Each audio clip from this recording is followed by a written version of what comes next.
lagi dengan Apa Saleh. Kali ini Apa Saleh coba menerangkan cara kita set timer untuk on lampu. Oke, di sini ada DB. Dalam DB ini dia ada ELCB, ada MCB, MCB. Ini 3 phase, red, yellow, blue atau brown, black, grey.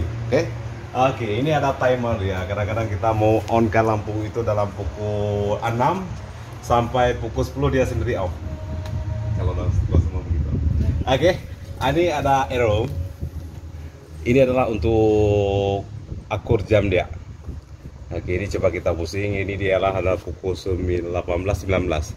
Dia sekarang pukul 19, itu lampu on sudah. Kalau kita pusing macam mana, dia harus pusing arah jarum jam. Ini pukul 20 sudah.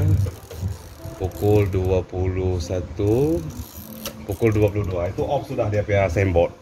Oke, kita adjust lagi sampai ini dia untuk on lampu dia masuk ke dalam, untuk off dia naik ke atas 24, pukul 24 dia ada 24 jam.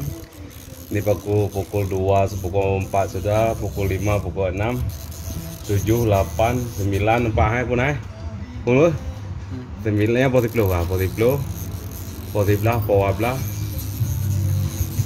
16 apa dong pun? Poput, 16. Ini apa 17 kah? Po 5, po 18. Po 18 kah on? Overload. Po 18 sekarang pukul berapa? 19 lewat 12. Ini untuk lewat 12 kita agak-agak saja sebab ini dia ada lewat. Ini pukul 18, pukul 19 sekarang lewat 20 macam inilah.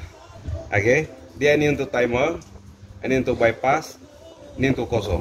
Kalau kita tidak mau dia sentiasa on saja, kita simpankan arah satu. Oke. Untuk testing kita simpan arah kosong. Untuk dia on sendiri kita simpan arah timer yang ada lambar jam dia. Oke, sekarang kita suluh di luar, tengok sembot yang sendiri kalau pukul jam sudah. Oke, silakan di luar, di suluh dulu.